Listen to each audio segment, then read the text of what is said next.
அம்மாவின் கையளவு சோறு சேனல் நண்பர்கள் அனைவருக்கும் வணக்கம். ஆப்பத்துக்கு இன்றைக்கி கருப்பு கொண்டக்கடலை கறி தான் செய்ய போகிறேன்.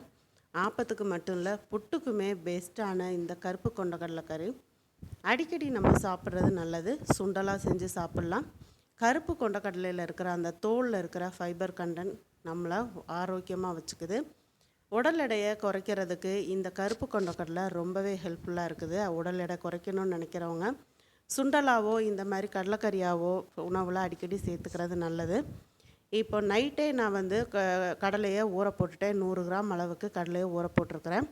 இப்படி கிட்டத்தட்ட ஒரு 8லேருந்து 10 மணி நேரம் கடலை ஊறினா தான் நல்ல ஒரு டேஸ்ட்டும் சீக்கிரம் வேகவும் செய்யும்.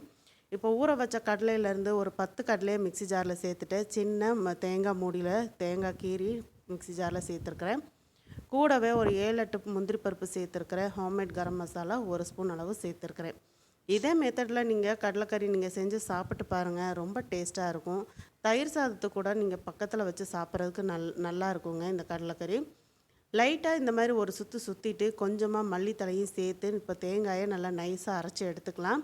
இன்னொரு மெத்தட் நான் குழந்தைங்களுக்கு சொல்லித்தரேன் கேளுங்க. சாப்பாடை நல்லா தயிர் போட்டு பிசைஞ்சிட்டு நல்லா ஒரு குழி மாதிரி பண்ணிக்கோங்க. நடுவில் இந்த கடலைக்கறியை நடுவில் வச்சுட்டு குழந்தைங்களுக்கு அப்படி ஓரமாக அந்த குழம்பும் அந்த தயிர் சாதத்தோடு அப்படி எடுத்து சாப்பிட சொல்லுங்களேன். ரொம்ப சூப்பராக இருக்குன்னு சொல்லி சாப்பிடுவாங்க. இப்போது தேங்காய் வந்து நல்லா நைஸாக அரைச்சி எடுத்துகிட்டு வந்தாச்சு. குக்கர் ஒன்று அடுப்பில் வச்சுக்கலாம். ஒரு 4 ஸ்பூன் ஆயில் சேர்த்துட்டு 1/2 ஸ்பூன் சோம்பு சேர்த்துக்கோங்க. பிரிஞ்சி இலை மட்டும் ஒன்று சேர்த்துக்கோங்க. சோம்பு நல்லா பொரிஞ்சதும் கருவேப்பிலை கொஞ்சம் சேர்த்துடலாம். சேர்த்துட்டு இந்த கருவேப்பிலையும் அந்த சோம்பும் நல்லா பொரிஞ்சதுக்கப்புறம் பொடியாக கட் பண்ணி வச்ச 3 மீடியம் சைஸ் பெரிய வெங்காயத்தை சேர்த்துக்கலாம். கடலைக்கறி நம்ம செய்கிறப்போ இந்த மாதிரி பொடியாக நம்ம வெங்காயம் நறுக்கிக்கிட்டோம் அப்படின்னா கிரேவி கொஞ்சம் குவான்டிட்டி அதிகமாக கிடைக்குங்க. வெங்காயம் சேர்த்துருக்கதே தெரியாது. கொஞ்சமாக உப்பு சேர்த்துட்டு கண்ணாடி பதம் வர்ற அளவுக்கு வெங்காயத்தை வதக்கி விட்டுக்கலாம். எங்கள் வீட்டில் குழந்தைங்க இந்த புளிக்குழம்புனா சாப்பிட மாட்டாங்க. அவங்களுக்கு நான் இப்படி தான் சோறு வடிச்சிட்டு நல்லா தயிர் போட்டு பிசைஞ்சு நடுவில் குழி மாதிரி பண்ணிவிட்டு புளிக்குழம்பு அப்புறம் வத்த குழம்பெல்லாம் நடுவில் ஊற்றிட்டு அப்படியே ஓரமாக பிசைஞ்சு சாப்பிடுங்கன்னு சொல்லி கொடுப்பேன். ரொம்ப சூப்பராக இருக்குன்னு சொல்லி சாப்பிடுவாங்க. உங்கள் குழந்தைங்களுக்கு இந்த மாதிரி ட்ரை பண்ணி பாருங்கள். 2 மீடியம் சைஸ் பழுத்து தக்காளியை சேர்த்துட்டு நல்லா வதக்கி விட்டுக்கோங்க. வதக்கிட்டு ரொம்ப நைஸாக வதக்கணும்னு அவசியம் இல்லை. ஓரளவுக்கு வதக்கி விட்டதுக்கப்புறம் 2 ஸ்பூன் அளவுக்கு இஞ்சி பூண்டு பேஸ்ட்டு சேர்த்து பச்சை வாசம் போக வதக்கி விட்டுக்கோங்க.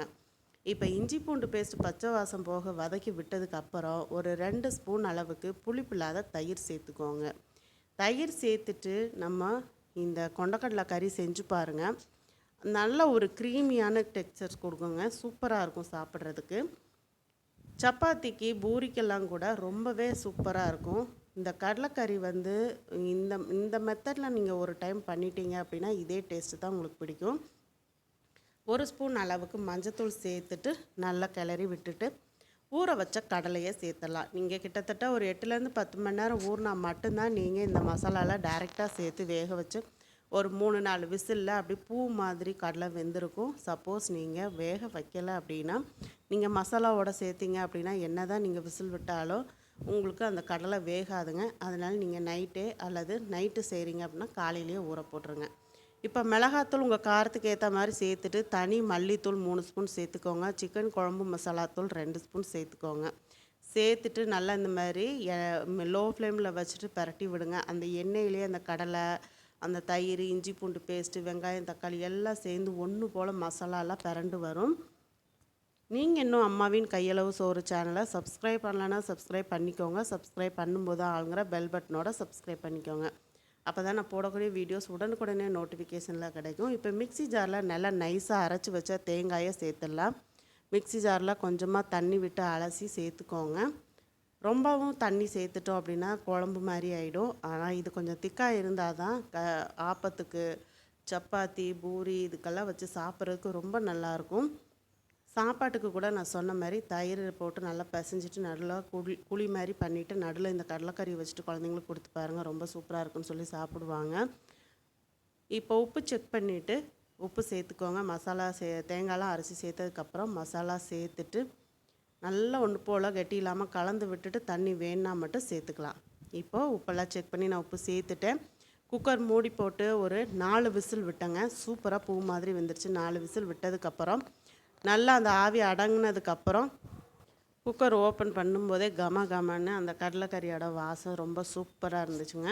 நல்லா கரண்டி வச்சு நல்லா ஒன்று போல் கலந்து விட்டுக்கோங்க. கலந்து விட்டுட்டு கொஞ்சமாக மல்லித்தழை தூவிட்டு ஒரு 5 நிமிஷம் கழித்து நம்ம சர்வ் பண்ண வேண்டியதான். ரொம்ப திக்காக இருக்குது அப்படின்னு நினச்சிங்கன்னா இந்த டைமில் கொஞ்சமாக சுடு தண்ணி சேர்த்துக்கோங்க. பச்சை தண்ணி சேர்க்கக்கூடாது. கொஞ்சமாக வெதுவெதுப்பான தண்ணி சேர்த்துட்டிங்க, சுடு தண்ணி நல்லா ஆற வச்சு சேர்த்துட்டிங்க அப்படின்னா கொஞ்சம் தண்ணி ஆகிடும். எனக்கு இந்த குவான்டிட்டி கரெக்டாக இருந்ததுங்க. நீங்களும் இதே மெத்தடில் இந்த கடலைக்கறி செஞ்சு சாப்பிட்டு பார்த்துட்டு எப்படி இருந்துச்சுன்னு கமெண்ட் பாக்ஸில் கமெண்ட் பண்ணுங்கள். தொடர்ந்து அம்மாவின் கையளவு சோறு சேனலை சப்ஸ்கிரைப் பண்ணுங்கள், சப்போர்ட் பண்ணுங்கள் ஃப்ரெண்ட்ஸ். வாங்க கடலைக்கறியோட ஆப்பம் வச்சு சாப்பிட்லாம். மீண்டும் அடுத்த வீடியோவில் சந்திக்கிறேன். நன்றி, வணக்கம்.